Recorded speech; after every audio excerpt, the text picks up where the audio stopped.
Well, definitely Prince Inda's wedding to Winnie Nyamigori in Migori has been a major trending topic in Kenya, dominating social media and news outlets. Here's a summary of it, what we are going to talk about today. Welcome to Digital Eye on Mofo TV. My name is Double BJ Big Boy Jesse, publisher Jesse Julius Msheni Kakabraza, and of course, who are these guests who will be joining us definitely in the transecting this topic about Prince Inda's wedding. Is a guy who actually is the host of the he's been home and right now he's here. He's a guy who heads actually the sports show on Mofo TV, definitely over 5 days of when he was back at home. Vincent Okinda, how was home, man? It's good. I'm here. I'm back. Yeah, it's been a minute away, but we're definitely here to do whatever it takes to make sure that our followers, of course, they are well informed, updated with what is happening in the digital eye. That is why the show is called Digital Eye. So last time we talked about the echoes of war. You were nowhere, but then you were on official duty, and then you had left for some various reasons for definitely working for Mofo TV back in Western. That is county 007. That is 007. That is yes. 037. 037. That is 7. Why do you say 007? 037 because that is how it's stipulated in the Constitution of Kenya. Yeah. And you have actually the fans who've been asking about your show. The On Goal show is very on. Yeah, it's very on. We need to give updates of how maybe Arsenal are going to be thwarted at. So you still maintain? Last time you gave us a wrong definitely. But this time today, prediction. I'm going to give a very valid. Like already there are some teams playing. We have PSG playing against Aston Villa. We have PSG already ahead of 1 goal, and we have definitely the Borussia Dortmund who are playing against Barcelona, but then there are 2 less goals and maybe 80 minutes, maybe 10 minutes to go. Maybe if they are, maybe it will be 3 minutes. That will be 13 minutes to go. But what will happen about the same? Things are so tight. You know, this is Champions League. Anything is very much possible, and that's what I've been telling you of Mike Lecker. Aston Villa can decide we have 1 goal difference that is going to keep us off or on during this tournament. So what we need to do is wait for 2 to 3 minutes. The remaining one, let us attack. Let us all go. We have seen Debuchy call him Martinez doing that, hyping the defense and midfield to gun up so that they can have that maybe, what do we call, kushambulia in general. So Aston Villa in the remaining 5-10 minutes, don't underrate them. For Borussia Dortmund, officially home, you can't beat Barcelona at this. They have a young squad.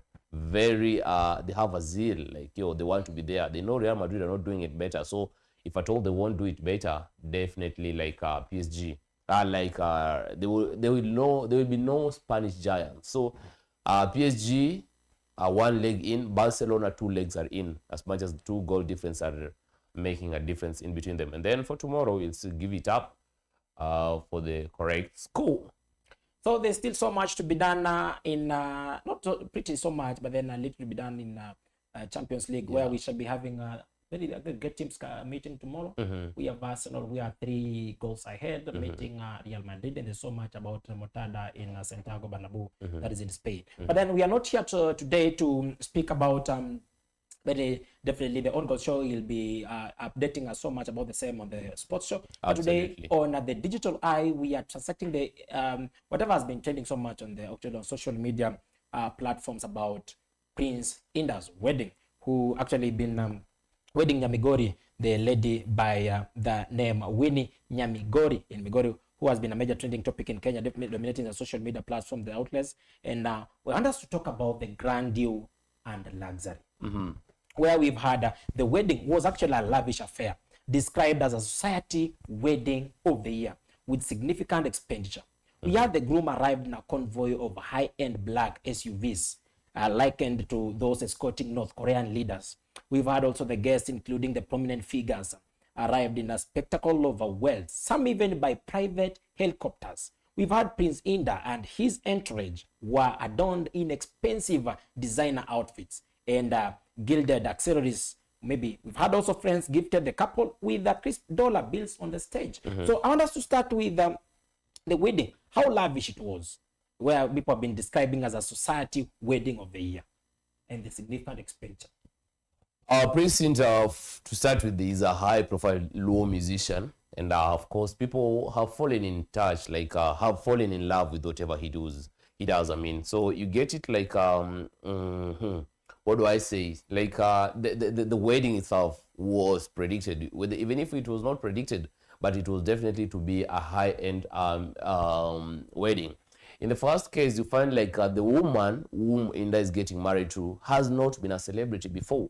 It's just a woman who has just come from maybe a normal background and then just aspiring and growing up to become who she is today. And now she has gained all that online fame, and she's now living a luxury life, and courtesy of Prince Inda. Prince Inda has worked. Having known his history, he used to stay at Kitengela, and he used to come all the way from there to go at Lakisama and go record his music. So he's somebody who has been working tirelessly, making sure that he's keeping up his brand so updated, and making sure that each and every day he does a physical an effort to make his brand alive. So we can't blame it, or rather we can't point a finger on it. And then to the aspect of it being a very high-end traditional marriage, of course, maybe many were looking at maybe in a perspective of church, like tuseme huyu ni mkatoliki, huyu ni like Protestant ama nini. Like unapata like that wasn't maybe the discussion. The discussion was, it was a traditional, and that is why when you sing, I think our director has displayed it so well, when you sing those maybe the friends talk of Jalango, talk of Bespoke, Bolo Bespoke, talk of Oga Obina, the official MC, talk of Ogina Koko, those are some of the high profile maybe people, friends who have been working with Prince Inda. Inda has made us understand the music revolution in the Luo culture. He has made us come from the Tony Nyadundo. He has made us come from Musa Juma, you understand? And right now people are loving Joey, saying Joey, Janabi Winji.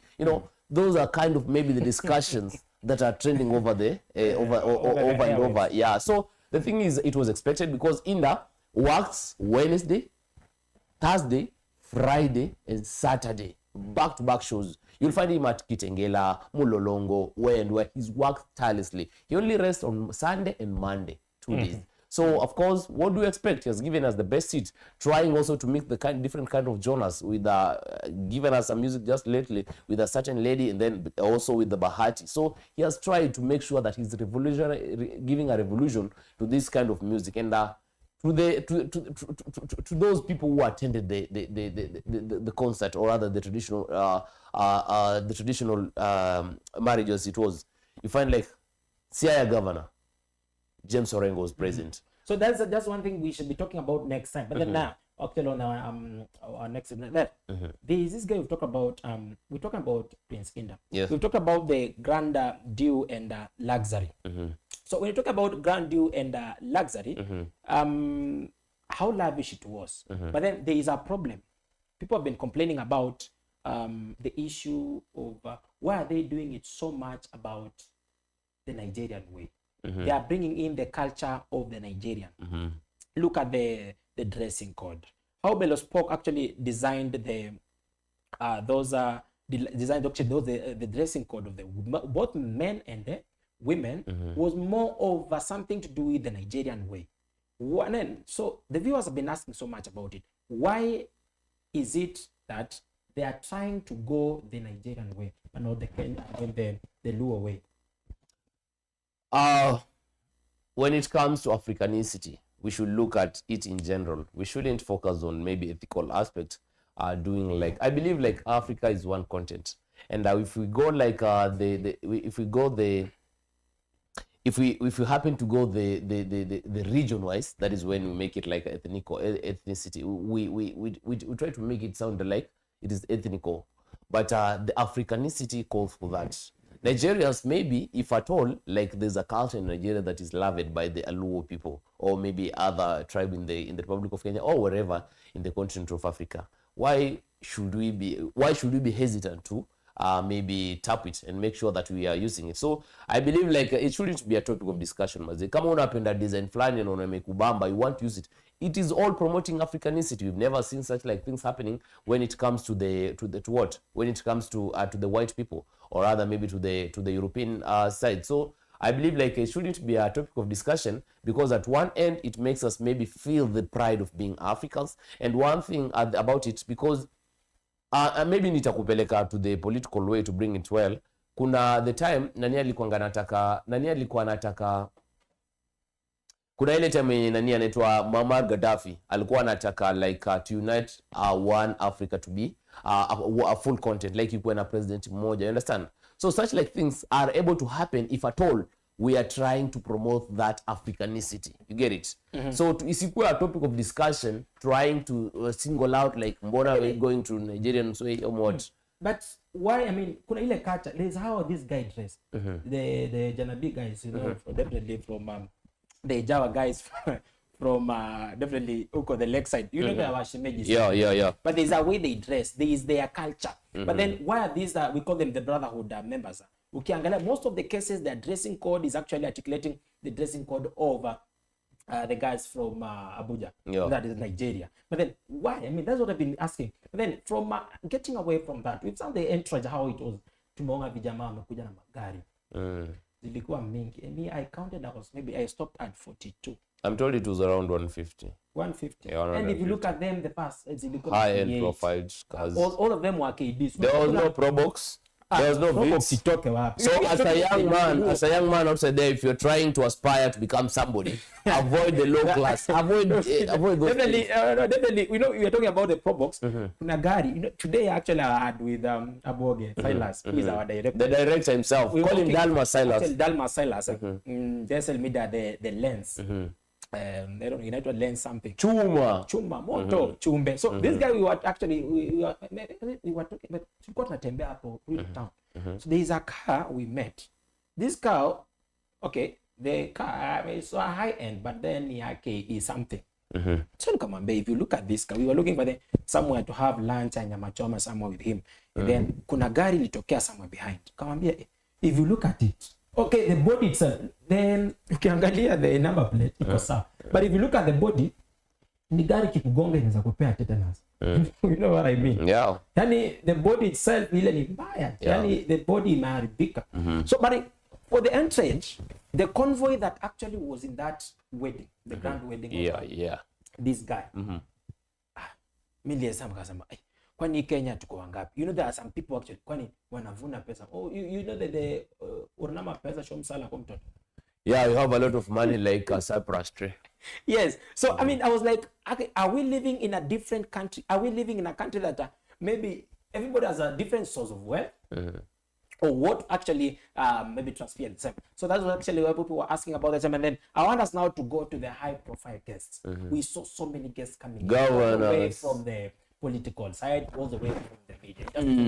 I mean, different people. Yeah. Before we just go to it, there was Ward Phoebe complain about it. He was not actually invited. Yes. But definitely, there's a wedding where he was the best man. I don't know. Was it somewhere? Ghana? There's a wedding. But then he complained. Is it for best pork or Bolo? Emma Jelamo actually also complained about not being invited. So they never attended. You know, actually, okay, Ajaka ni watu wako na heshima zao pia.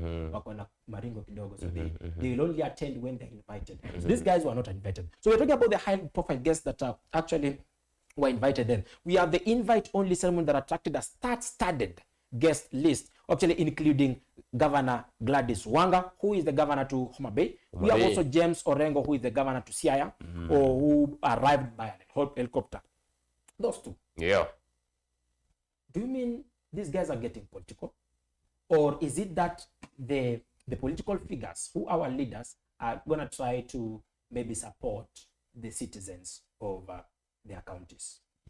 You know, there's a time Lucy Kibaki waked up the then president of Republic of Kenya, that is the late His Excellency Mwai Kibaki. At night, alimwamsha, by the way, akamwambia ni aje, enda waambie watu you only have one wife. So Kibaki came out and then he said like, I only have one wife but the media has kept on maybe doing whatever it can do to manipulate and sell and make it seem like I have other wife. So for these high-end profiled politicians, talk of Senator, former governor for Siaya County, that is James Orengo, and Homa Bay governor, that is Gladys Wanga, who's maybe also profiled as the next vice president of the Republic of Kenya. We don't know. We live to see. I can say like unaona ini kitu yenyewe unaona they can't survive on their own. Number one, you understand? They need the youthful generation for them to be relevant. Unanielewa vizuri MC? Yeah. So waki mix your design utapata like they're getting that relevancy. Looking at Inda has a huge following. Yeye ni mtu akisimama president wa Nyanza anapita bila hata kusumbuliwa, because right now it is either Inda or Prince Inda. You understand? So kila mtu anataka kwa shit na yeye kabisa. That is one. Number two, is a good thing is a good gesture as a parent figure. You understand? Coming in an open place and saying like, you support this. You want the next generation to be a fruitful generation. Unataka waoe, unataka wakuwe na high poji life. So how are you going to support that? You turn up to such like event, unaelewa? So the high profile maybe leaders, talk of Jalango, that's Langata MP also turning up, it is not a good thing. It's a good thing, sorry. It's a good thing, and it shouldn't be an amusing thing to the online society. The thing is, take it positive and embrace it, because these are parents, you know? Yeah. These are people who mean well for the society. You can't lead a society that you doesn't mean well with. So the thing is, they're trying to live a life they want to also the next generation to emulate. So the best way is to turn up. There is no difference in between having that fame. There's a big difference in having that fame and what Inda is doing, trying to promote the Luo culture through music. So it is also a way of uniting them together to the Luo aspect. Yes, definitely. Now we've had also celebrities coming in. That's the political influence that actually was seen in that area. We've had also celebrities coming in, influencers like Terence Creative. We've had his wife Millie Chebe. We've had Ogo Bina, Sandra Dacha, and Mishi Dora. Definitely, Millie and actually Terence was part of the co-MCs that were spearheading that wedding. Initially, it was Ogina Koko. You understand? Alafu wasi alikuwa anadhani kusema kwa comment section, also watching live. Then wasi alikuwa anasema kwa comment section tumsi ajuangi ngoso. Because when he handing over to Obina, he said like wacha nifanyaje? When handing over to Obina, alisema like Obina will be stepping forward to take over because I want to run to Ethiopia because I have some serious business there. Actually, okay, it is the comments I went through. Wanasema like boys ajui kizungu si fiti. Yeah. Lakini okay, hii ni wedding ya Wajaka. It's a traditional Kizungu, Wajaka na Kizungu. Terence is not a Luo. No. Millie Chebe is not a Luo. We're talking about kwanza Kijaka na Kizungu. Was okay, Kizungu na Wajaka kama Kizungu uko chini bro jaba. Because this is something that is mtu aliandika hiyo comment and afute si fiti.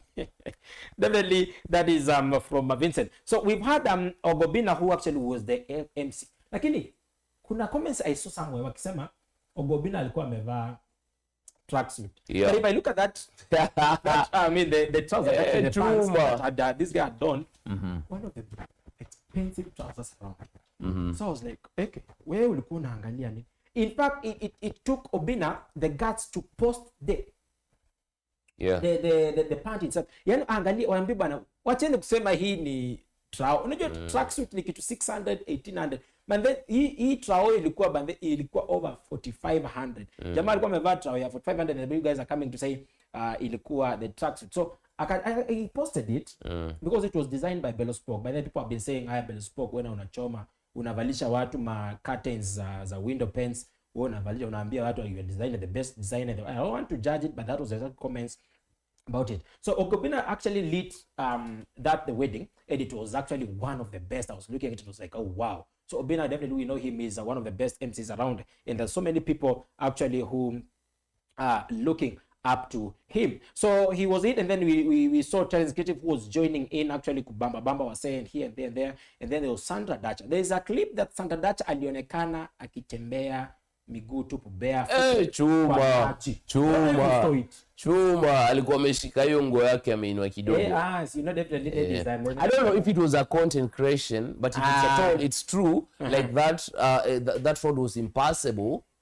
I tend to believe like that is up to our leaders today.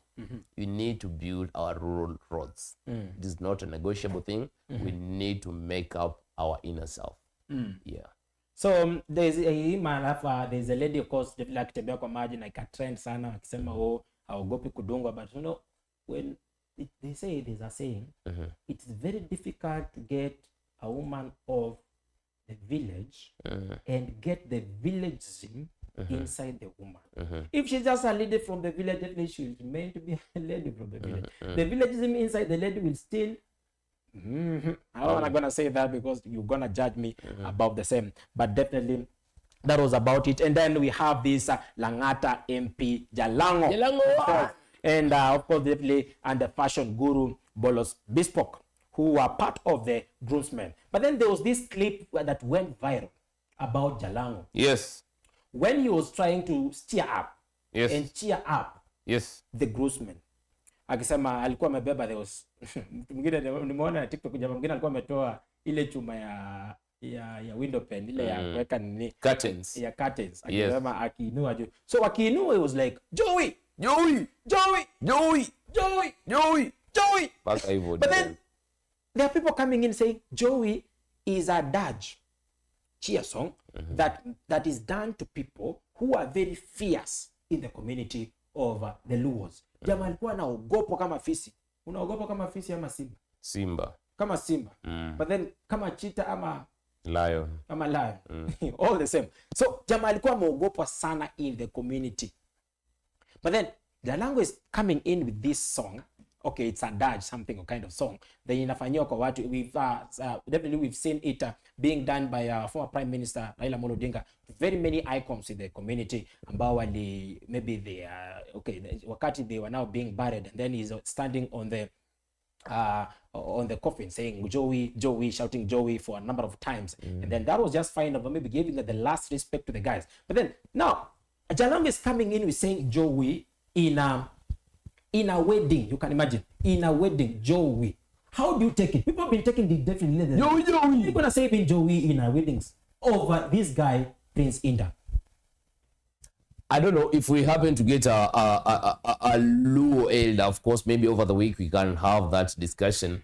We can tend to also try to see which kind of maybe what is the best maybe adverb, or rather maybe whatever the word that is so right to be used in such like a celebration, because we just picking out of illusions and we are not sure of what maybe it can be. So definitely we need to see, we need to find out if it's true that Joey doesn't mean well in a celebration, and rather it's used maybe during the morning sides, or maybe what it definitely means. So lakini mimi nilibambika, kuna designer anakuja sema Joey, and then I was singing Joey. So the thing is ukiangalia mse, ukiangalia vile yani vile Jalango, of course Jalango mimi nasema kama hangekuwa MP labda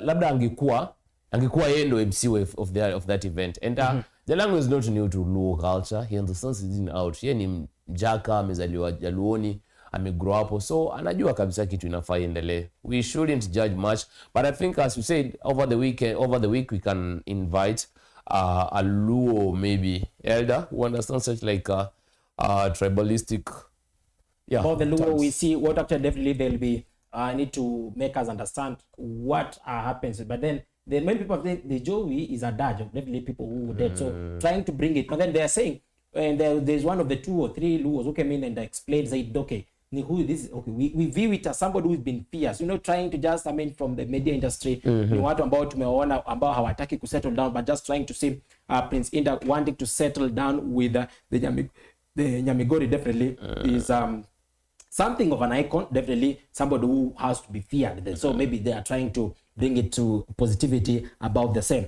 But then we've had the bride price now. Let us talk about the bride price and the cultural significance that was so evident in that wedding, where we've seen the traditional Luo wedding ceremony. We call it the you know, the traditional Luo ceremony, we call it the Nyombo. The Nyombo actually is a rich in cultural tradition, something Nyombo in Lok side. So the bride price included a convoy carrying 16 good cows and 4 goats. So the 16 good cows, as the cows were carried in a pickup. The first actually is one of the 4-wheel guzzlers. The 4.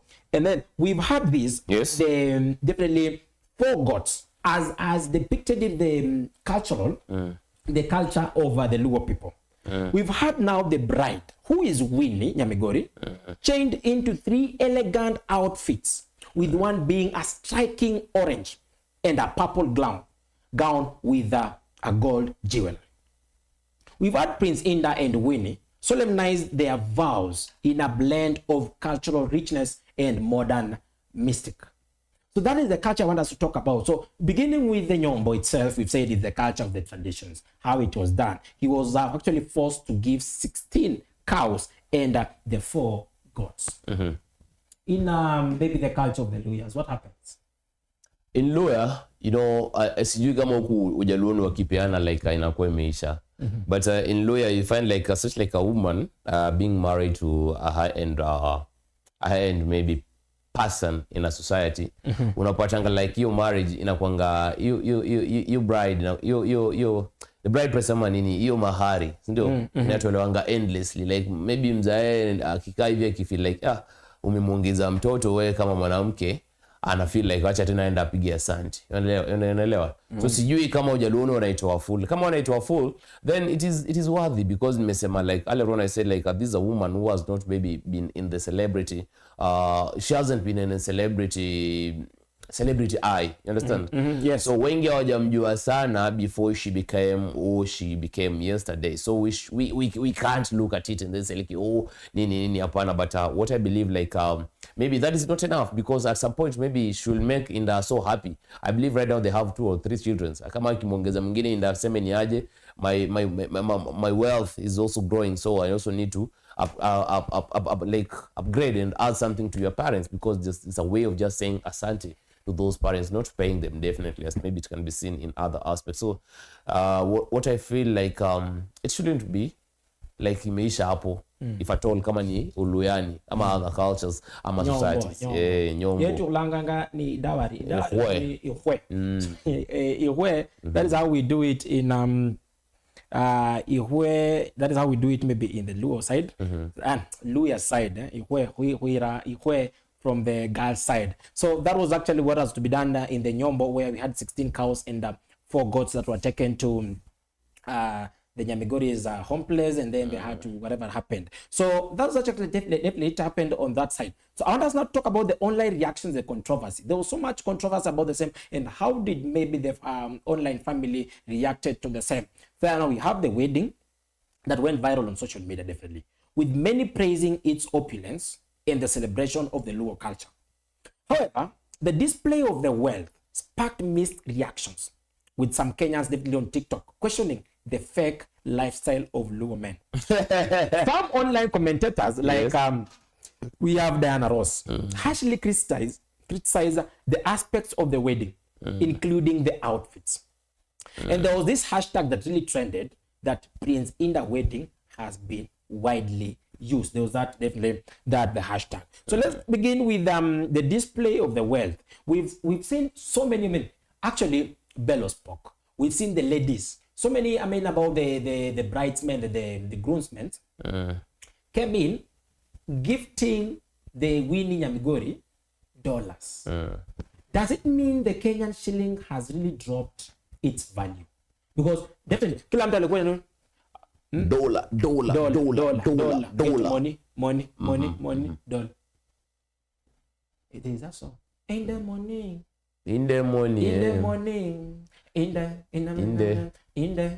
kusambula, tingisha, this is tingisha. All right, it is what it is. The giving dollars maybe as a ile inaitwa maybe kutoa inaitwaje ile mtu anapatiwa like zawadi as ndio. Yeah, so kutoa dola kama the thing kama zawadi, naweza sema like just also displays, you know, Kenya has around 47 or 48 tribes, ndio. So kila tribe na kuangana hali zake, you get it. So kila tribe at most of the time unapatanga like inataka kujibeba kama maybe the kings or maybe the owners of the game. So for Luo, I think it's not exceptional. They are those people like who want to live a hefty life. They want to live a poshy life.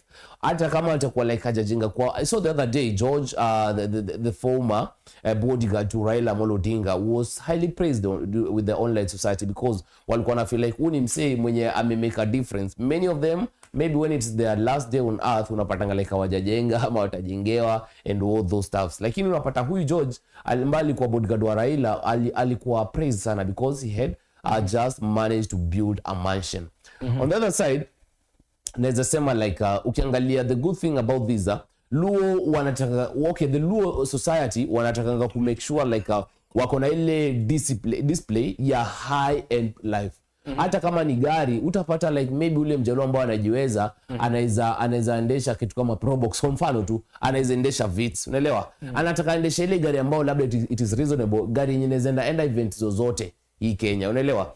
So it should be also highly judged, but the aspect of dollar in this is just to make sure that they are displaying the highest maybe kind of respect to the wife who got married yesterday to Inda. So Winnie Jamigori, I think she's highly maybe favored. I can say maybe when it comes to the traditional, she highly blessed. And the whole aspect is this one: you get or you earn the respect that you deserve according to the group you work with. So you want to tell me that mimi natembea na wewe? Yeah. Sio mimi, wewe unatembea na mimi, mimi sitembei na wewe. You understand? Wewe unatembea na mimi. Mimi you are my friend, I'm not your friend. I'm your friend, you're not my friend. Yes. So wewe unatembea na mimi Okay, vile natembea na wewe. Yes. Mbona I mean, okay, my birthday is yet coming a few months to come. And then you still celebrate birthdays? I definitely do. Right. Definitely I do because it is one of the cultures and is it because of your parents or because of you? It is because of me. All right. Parents just gave birth to me. All right. And walimaza kazi yao. So whatever I do with my life is up to me. You and God. And me and my God. So definitely there are these things that are happening, and then this guy is trying to tell me ni mimi natembea na yama natembea na Mirono. Let me give a shout out to definitely Cynthia, who is watching from definitely Saudi Arabia. And he's just sending. We have also Caroline Wahito, who is actually also watching.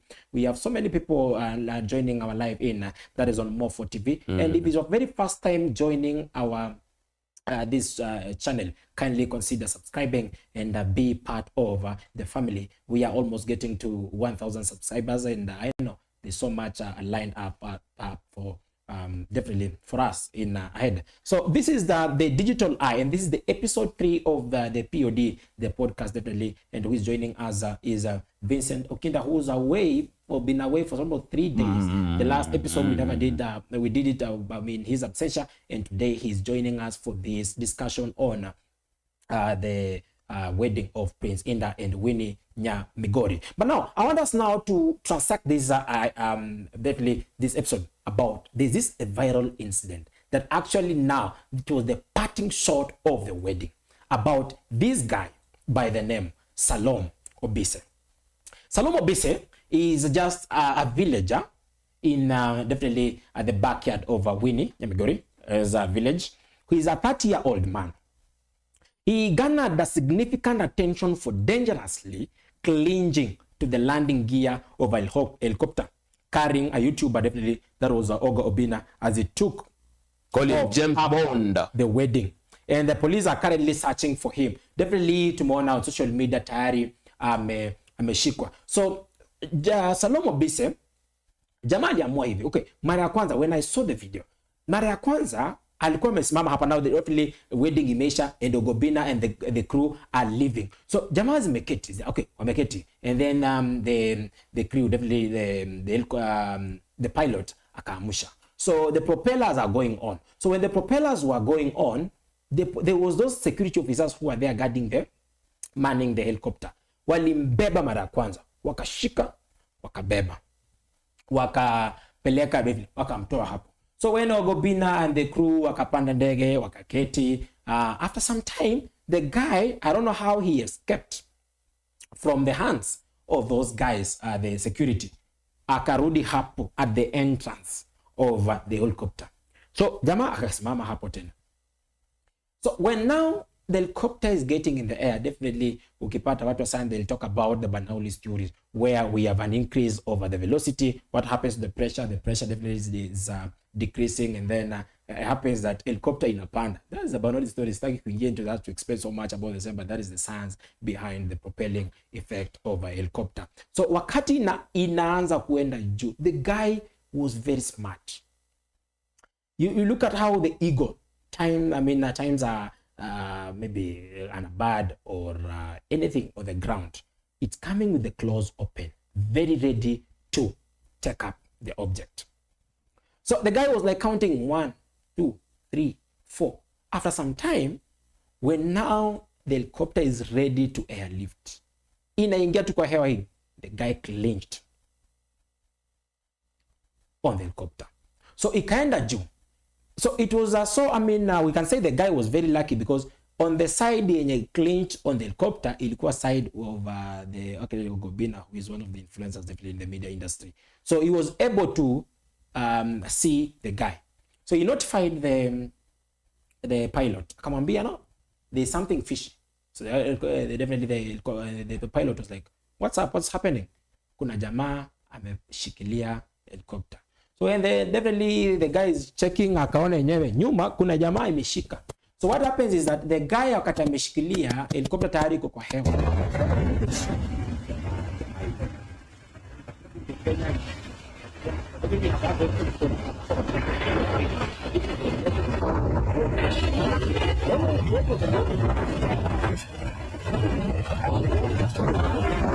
These guy, I know the director is trying to maybe mute it and bring it on board so that we all know what happened. So the guy akacha ameishika anapanda, wanaenda kwa hewa tayari.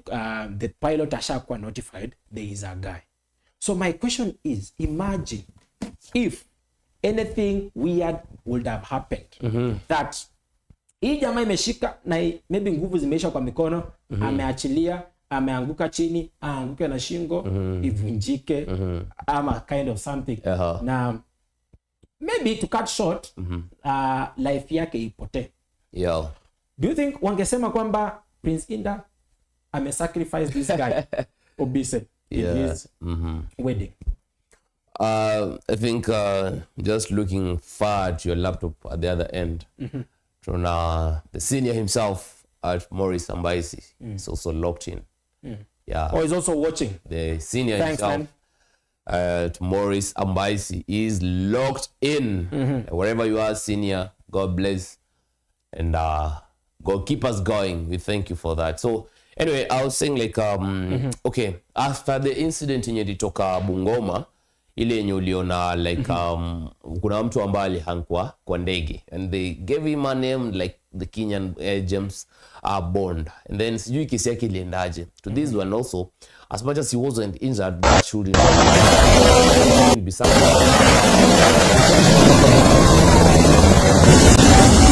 You see, from there,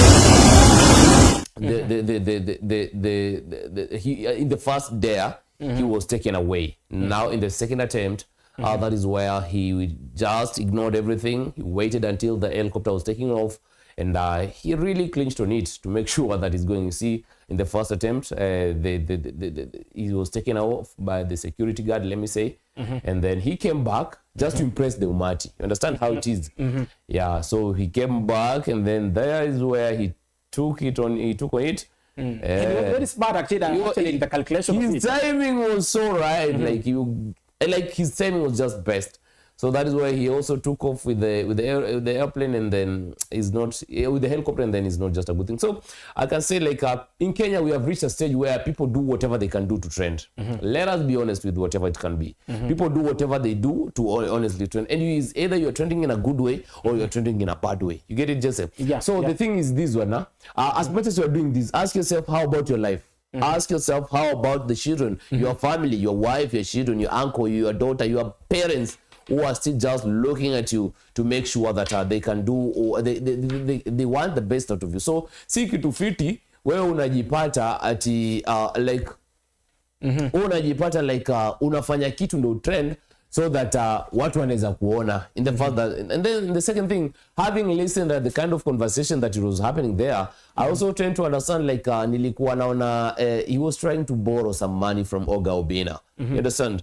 So only 50 shillings, if at all that the case of discussion was right, is 50 shillings worth your life hanging on a helicopter? What if the pilot wasn't so human to make sure that he's making a stop, huyu mse ashuke? And then the aftermath, boys alikuwa amebebwa. Unaelewa? Yes. Alikuwa amebebwa ina maana that wanamfanyia he ile kumshangilia kwa kitu ambao alikuwa amefanya. We are really against that. We don't support that. Whatever it takes for you to train so that you can get that fame you want, do it in a positive way. Knowing that life, we only live once. You only have one account of life. We don't have two chapters of life. So wengi wanaweza sema like maybe it calls for sacrifices. You know, the online society will always judge positive or negative way. So the wanaweza sema whatever they'll say, but I'm against that and just saying like we should just take the responsibility for whatever happens for us, regardless of where it is happening at. Yeah, it's happening at. So that is about Solomon Obise. Actually, what definitely that is the guy who's been trending so much. And lakini you've not talked about now police. Why should actually the police? Because wakati when the pilot realized this guy ashapanda kwa ndege ameshika, what happened is that alipelekwa in the neighborhood. But one of the comedy ilifanya niishe kabisa. It was like, okay, the guy was, okay, actually it was lady who commented that akasema, what if the neighborhood yenye aliyekwa ndani kulikuwa na mbwa kali? You know when they usually write onyo, mbwa kali in the village. Mbwa kali, and then gate imefungwa. That was the first comment. Yes. And the second comment ilikuwa, what if in the neighborhood the man was complaining about kugongewa? Yes. So maybe his wife has been akigongwa with somebody else. What is kugongwa in Gongwa is the a cheating. language? So Yes. wakati his wife, maybe the guy has been complaining about the wife about cheating. And now kutoka nje anaona there is a guy disappearing. If it were you, ungefanya nini? You are the man complaining about your wife kugongwa. Na all of a sudden kuna jamaa imedropiwa kwa compound yako without you knowing. What would have done? It's a tricky situation, Jesse. I wouldn't want to open much about it. But literally it's a tricky situation that okay, there's a kind of English we used to say like flabbergasted. So I think that applies there. I don't want just to get much of it. But when it comes to issue of gongewa and kugongwa and whatever it is, I am not unto it. I'm not unto it. Like I don't want to open much about it. Yes. So definitely that is it. And then wakasema kwamba now, okay, there was those two incidents yenye hata akisema if case kungekuwa na umbwa ya pili, wakisema kuna maybe kugongewa, na ya tatu wewe okay, mabeshte zako angekuuliza ndio like, okay, I've just been dropped here by helicopter. Okay, how do you explain to it? Wenyewe okay, na majirani wakiulizwa wanasema there's been that only sensation like, oh, okay, helicopter yenyewe ikiulizwa inasema nini? Understand? Okay, imagine, okay, we are with you here. Yeah. Okay, not we are with you here. Si tumekaa, we are doing our podcast. Yes. Na kidogo tunasikia like some movement at the rooftop. Yeah. To confirm, Yeah. all of a sudden umeappear tena. So how do you explain to us you've just been dropped? Okay, some seconds ago you've been dropped by an helicopter. It is tricky to explain, and I can just say maybe, okay, it is tricky to explain because how do you now put that in limelight? It's tricky. I don't want to dig deep much into that. Yeah. So definitely a big shout out to Kayla, who is also watching. Though definitely also there's a Cynthia. I'd said about Saudi Arabia, but then Cynthia is in Qatar. Oh yeah, She's actually supporting us all the way from Qatar. Thank you much, Cynthia. To see so much what is happening on our Mofo TV. There's also a senior who is definitely in America, United States. of America. That is Maurice Ambaisi, who is our director of Mofo TV, managing director, and who is doing so much to make sure that we are this live. Channel is going somewhere. There's so much that is coming. We have so many equipments that we are going to add with time going on to make sure that everything is coming in live and direct to you. And if at all they want maybe to visit us for an interview and what, they can just yeah, we have reach out in the our comment section. fabulous.tv at gmail.com, and okay, maybe you can reach to maybe huyu jamaa ndiye anakuanga sana in the public domain. That is Vincent Okinda, anaitwanga MC Vin, but definitely you can get over him or get over me or get over the SL Media, the the lens, something. There's something, this lens, one of the best, the light lens. Hii ni mbaya. Actually, they also they produce a lot of the guys who are supporting our show, and they're one of the guys that the best producers of actually the video production, the music production. The guys who are behind it is that is to do with SL Media. Tuko na kijana anaitwa Luta mwenyewe, the guys who is working in State House. Ako na kadi ya State House pale. He also one of the media guy wa our senator, nominated senator. Tuko na kijana anaitwa Bill, manager wa Derek Moto. Hey. Those guys are the lighter lenser. Vijana ambao wako behind that company of video production and also sound production. Vijana, if you have an upcoming artist, definitely you have what it takes to be a good artist. As somebody who was maybe a bright future, definitely this is the place to be. Find the light lenser. They're gonna produce the best for you guys. They're also guys who are supporting us over here on More4 TV. We also the guy behind the camera, we call him the Eagle himself, Collins, jamaa ambaye anaogopa warembo, lakini I don't know, maybe one time tutamweka hapa aonekane na mashurubu zake in some of the side bars.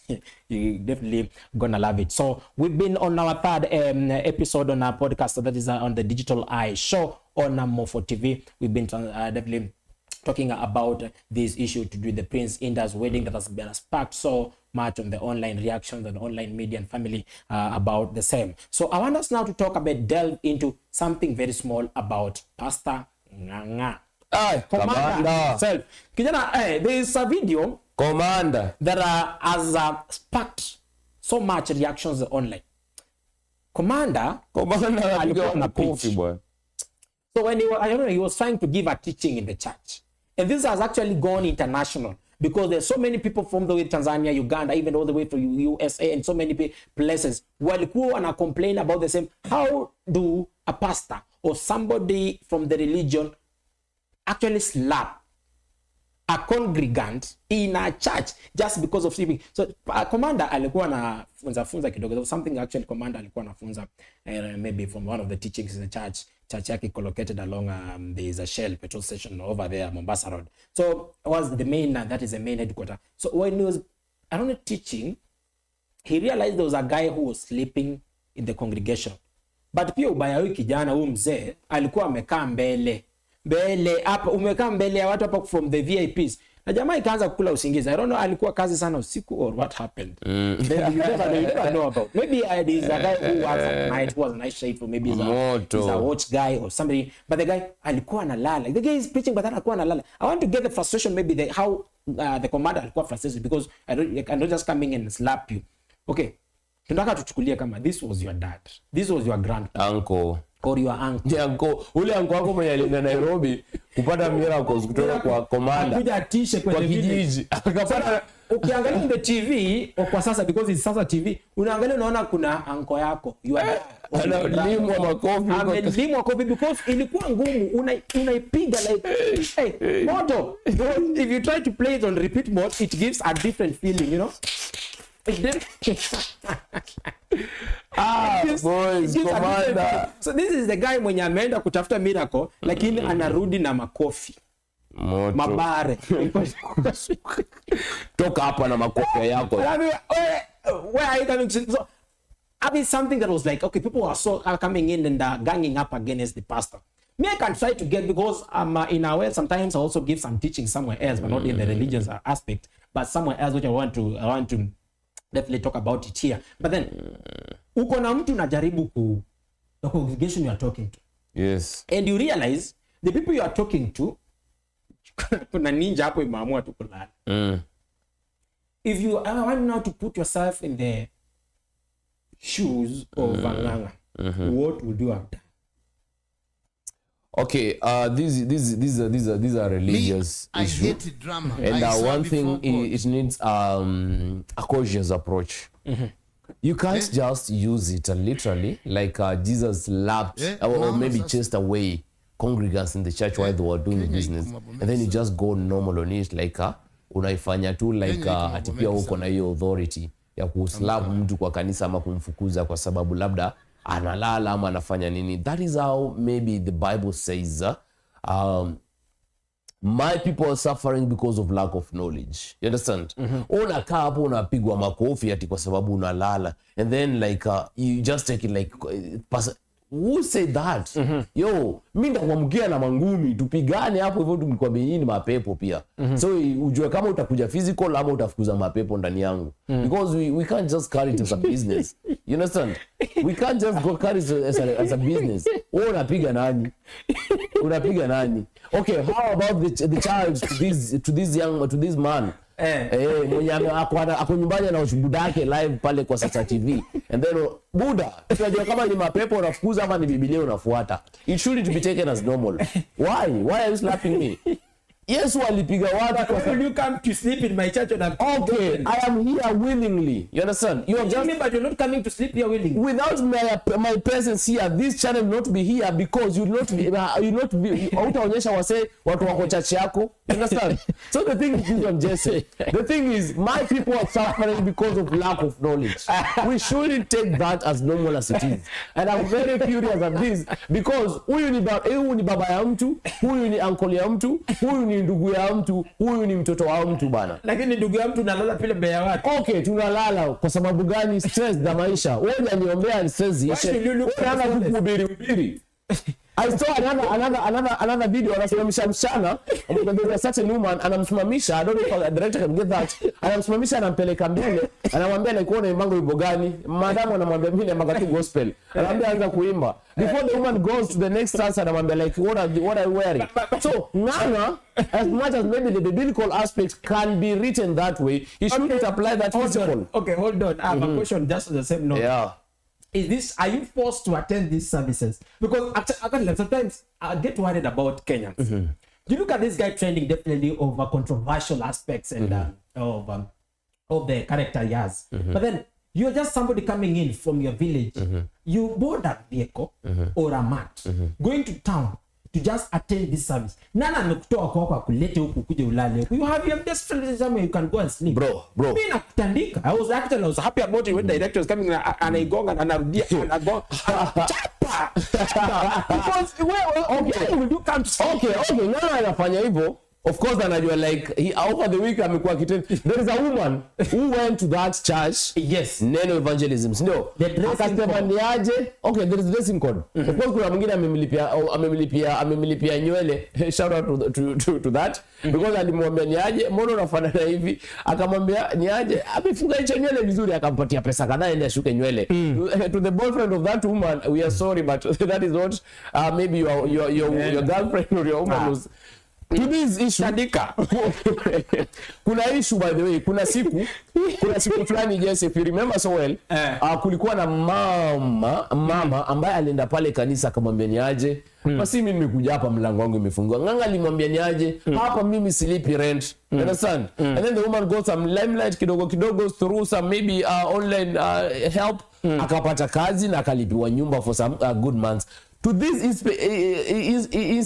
incident, Nganga kupiga mwanaume kofi. I saw Peter Kaluma spoke about it. Akasema ni aje, Buddha, we are mixing this issue. We are taking so little to our hearts. Yesu alifukuza watu kwa kanisa, hatujakataa. Lakini wewe sio Yesu, wewe ni Nganga ambao unatumika kama mtumishi wa Mwenyezi Mungu. You shouldn't do that. Why should it be done? And to those people who are sitting in that congregate, I'm not maybe trying to discourage you, but my people are suffering. God says like, my people are suffering because of lack of knowledge. Do you lack knowledge to sit somewhere until you are slapped?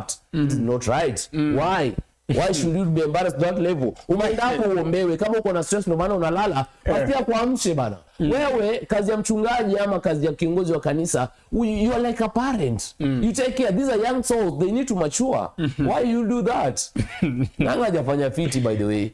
Maybe I was okay about it because okay, he has given us what to talk about. You know, in Kenya, we are like, okay, what is coming in? We are just ready about what will happen for us to actually check about it. So I was happy about it when nikiangalia jamaa ametupea what to talk about. Na akitandika vizuri, when I look at what actually our director is giving us on the screen, ukiangalia vizuri, he walked and he was like speaking. His movement. Jamaa, he was very deep in sleep because jamaa akiongea kwanza ndio anashtuka. Unaona akiamka vizuri ukiangalia ametandikwa, is like, okay, where am I?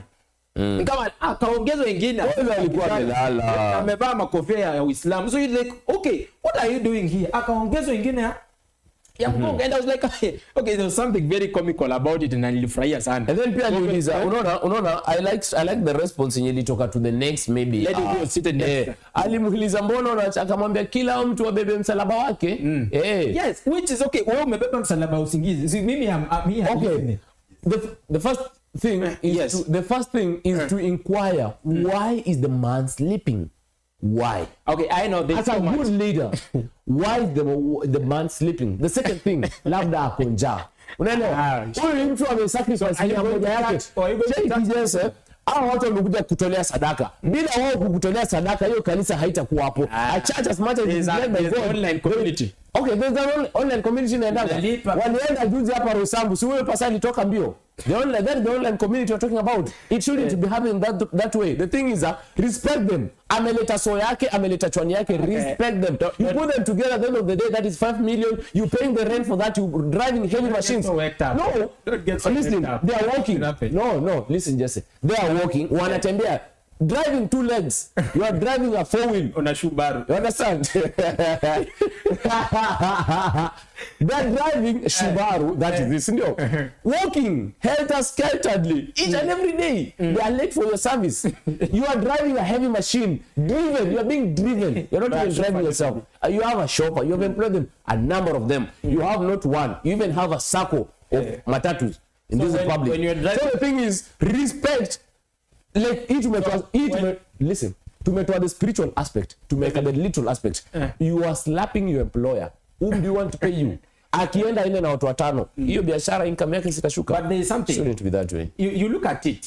You know, I don't know why you are getting so worked up. And No. Understand actually when you understand the gimmicks and the matrix behind the social media. I know you'll not be worked up because there's so many people talking about saying this guy maybe ni jamaa. It was a game plan. You never know. Maybe it was stage planned because this is a guy who's been on the trends, always highlights on the trends kila siku. So what maybe this day akapanga na trends sana. Si tupange na hii kijana afanye 1 2 3 ABCD. Tupange na huyu mama afanye ABCD. So wewe ukiwa maybe uko hapo na complain about alafu issue ya maguo. Issue ya maguo. Nana okay, sijakataa. Mimi sijui maybe terms and conditions za kanisa neno evangelism, si ndio? Sijui kabisa. Lakini kama unamwambia kwenda huko na makofia yako sijui takataka aende maybe. Okay. Lakini si fiti. Okay, with all due respect our maybe Pastor James Nganga, it is not maybe in the public domain, in the eyes of an unbeliever. An unbeliever. It's not okay. Just hold it from there, an unbeliever. Now, when definitely some years, many years back when now Jesus was giving a teaching in a church. Jesus gave a teaching in a church. Before, when he walked in a church. You talked about, the Son of God, Jesus. He walked in a church and found out the believers were doing currency. Okay, in our current day, we talk about the forex currency. We talked about carding. Hiyo mambo ya vijana anafanya sasa Kenyan print and the kind of sorts of mambo ya wash here and there about watu ambao those kinds of stuffs, the gimmicks about the forex trading. Now those days kuna vijana walikuwa wanauza kwa church.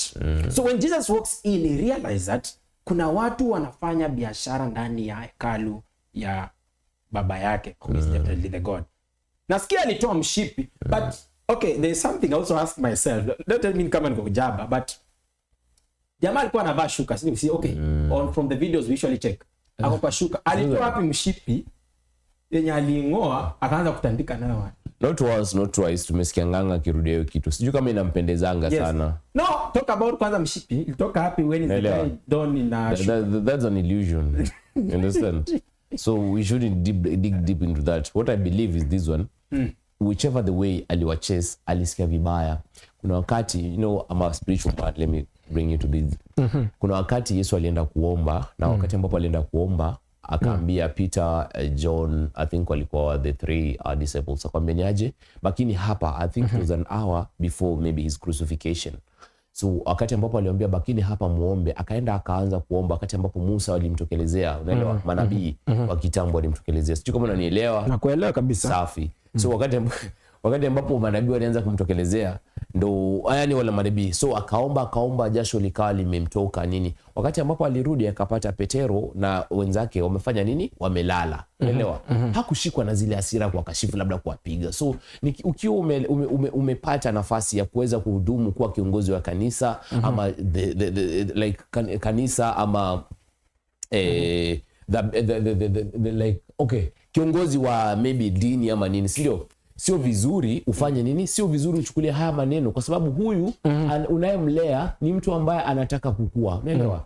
So it's not right for you to do that. I still rebuke that. It's not okay. And with all due respect, Pastor Nganga should find out, or Commander, you should just find a way of maybe having a discipline to this. Understand that person. Labda kwa kanisa yako amelala njaa, unaelewa. Hana labda bibi amemkimbia, unaelewa. Uchumi hauko pande zetu. Hapo pale labda anawaza ningelikuwa na nini nimbariki huyu pastor bana nipa neno mzuri. Then you just coming from nowhere and then you're embarrassing. Is not acceptable. Is not good, and we should find a way. The government cannot regulate the spiritual world. It is God himself who deals with the spiritual world. And as much as some of us ufunuo wa mbinguni haujafunguliwa kila mtu, we should find a way to make sure that we are not manipulating the people of God. We should give them a good foundation and a good maybe parentship in the spirit that they deserve, so that someday after our time is out, after Nganga, after the commander we know of the day is out, maybe of doing his roles, we will have another maybe commander in the work of God that is out. Unaambiwanga neno litasimama. I say neno litasimama. Ya ulimwengu yatapita, lakini neno litasimama. Neno litasimama, ya ulimwengu yatapita. Watu watakuja waishe, lakini neno la Mwenyezi Mungu litabaki. So tusilitumie vibaya. You're such a good servant of God. Yeah, without what happened minus everything, there must be God. There must be God. I have somebody saying, okay, however much or whatever you've garnered maybe on the followers or the wealth, but you need to understand there is that rumba song. However much you've garnered of it, whatever, you need to know nani aliyekuumba. Umba bro. Ni nani aliyekuumba? Nani anakuamsha asubuhi? Nani does this? So whatever much, okay. And then okay, definitely now hii inakujia wale watu wanapenda kamnywesa. We are just actually wrapping up the show. Definitely of those who've been watching, definitely we are saying I can see online we are having over 100 actually viewers joining in. We already have actually 104, right? I can check 104 views. Definitely joining our live, and very much respect for you guys, and we appreciate for that huge support. Kina Caroline, kina Kila, kina can see kina Cynthia. We have Cynthia, managing director, Paris, and all those kinds of people. What about who are joining us live? Yes. We salute you guys. So grateful. Very much. So the managing director, Mr. We talk about. We want us to talk about the last thing as we talk about as we wrap up the show. Definitely, it's almost some few minutes past 12. Those people who do ta. Does the liquor take you away from the crossroad? Liquor, if liquor takes you away from the crossroad, it is the plan of your mind. It is okay. What I believe about liquor is just an execution of what maybe a normal person has planned. That's literally because it happens this way. Mtu anakuanga amepanga nikilewa utanijua. Understand? Nikikunywa tu kitu kidogo zangu ni kwetu on, mtu atanijua. So definitely what happens is this way. Like unakuanga umepanga all the duties you're going to perform after maybe you've gotten on, as maybe the youth ama the current vibes inaweza enda. So mtu anakuanga amepanga kitu atafanya before I get high. Yes. So this just accelerates your mood and maybe gives you maybe the quick. It just gives you the quick action maybe towards maybe what you want to do. So pombe sio ati kama labda nitakuwa naitetea. Lakini kujihusisha na pombe kujihusisha na pombe unakuwa umepanga mambo utakuwa umefanya. So mimi sitakuwa naitetea pombe, lakini kitu ambacho labda mtu atakuwa nakifanya ni kitu ambacho amepanga binafsi kukifanya. Pombe is just a catalyst. Yeah. So you say pombe is a catalyst. And I can see what action directors are doing so much for us to make sure that okay, does it really solve our depression problem? Because Kenyans are really depressed. You look at, you just meet somebody in town, maybe the CBD, jamaa tu imetulia, imekaa inafikiria mambo. You look at the family wrangles in the, definitely so many, definitely the family wrangles in the child. You look at the political spec in our country, you look at also the economical spec in our country. There's so much hardship we are actually enduring. So there's so much people, I mean, there's so much depression actually in, we look at it, so many people are going actually depressed. Do liquor solve all these problems as we're just wrapping up? A liquor doesn't solve anything.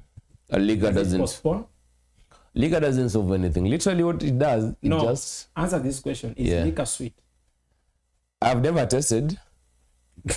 And I can't say that. Honestly, I've never tasted. I've seen people maybe drinking it. And what I believe, it just postpone their problem. That is why they want it time by time. Day in, day out. You understand? Unataka tu kukua on. So that is from the experience I've seen. From the experience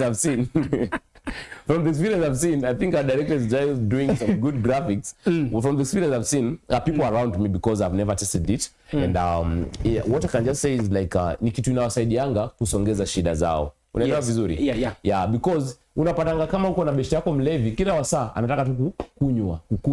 You understand? Ni kitu yenyewe, it doesn't prioritize food, it doesn't prioritize your health, but it prioritizes too many, that is it, not to maybe to all. So what I just say, hii ni kitu ambao labda it just postpone your problem, but it doesn't solve them. Yeah, it doesn't but it just postpones. Until death do us apart, it will keep on postponing your problem. But you get people actually coming in to say that actually Jesus himself tried to turn water into wine. So it's a verse I'm always against, because people go through the Bible and read whatever can satisfy their hearts. They don't go to read whatever God speaks about them. So I always stand against that, because it's not a good thing. Unaenda kwa Biblia, you get a small excerpt and then you start satisfying your soul with it. That is nonsense. That is stupidity, of course. Read the whole scripture and then understand. Wacha kusema Yesu alibadilisha sijui poa maji ikakuwa wine kwa harusi ama. What is that? Why was that add there? Read the whole scripture. People are so calm, so I'll so the thing is this one. See fit, by the way. And that is why I say, like, my people perish because of lack of knowledge. Understand? You foolish. Yeah, you go to a Bible, unasema like, God, I know you have good plans for me as much as maybe as you Isaiah wrote. For I know the plans I have for you. Okay. Not to perish. Read the whole chapter. Read what God is speaking about you. Get knowledge. Stop going for petty things that satisfy your soul. And that is why we are suffering. I come back and again. You, dear children, you are from God, and you have overtaken everything. Definitely those of the world, they speak of the world, and definitely those from the kingdom speak about the kingdom. That is our parting shot from Vincent Okinda, who's actually been joining us all the way here from the studios, the Mofo TV studios. He's been away for some time. Definitely, he had gone for some missions or definitely related to our work-related issues back in 037. But he's here with us, transacting all these ideas. So definitely, we've been talking about the Prince Inda, the wedding. We've talked about Nganga. We've talked about something to do with the depression in our society, where we see people trying to delve into the liquor as a solution for their depression. And now, for those who are joining us, if it's your very first time coming on this show, the podcast, this is episode 3 of the Digital Eye on Mofo TV. Kindly consider subscribing and give us your reactions in the comment section. And many thanks for those who've been joining us on our live today. Today on Tuesday. We've had definitely from the UEFA Champions League, we've had actually Borussia Dortmund thrashing Barcelona 3-1. And we also had Aston Villa actually thrashing PSG 3-2. Definitely we've seen PSG and Barcelona they are going off to The The semi-final. So tomorrow we have one of the biggest match in Remontada, that is in Spain. Real Madrid. Definitely we'll be having seeing the clash between Real Madrid against Arsenal, and we shall be having that show definitely on Goal Show, definitely with our host Vincent Okinda, the MC Vin, who will be taking us through that and give us maybe the highlights about the same, and the prediction about the same, because last time he predicted something that never No, this football, you don't move. anything can happen, definitely. But we have we saw Declan Rice shining against Real Madrid on a 3-0 victory over the ancient owners of this trophy, that is the UCL. Definitely that is the Real Madrid. So many thanks for those who've been joining. My name is Double BJ, Big Boy Jesse, publisher Judas Mseni Kakablaza Kijana Vila Mazua. What I want to do is wish you all the best, as we want to see you on our next episode. That is episode 4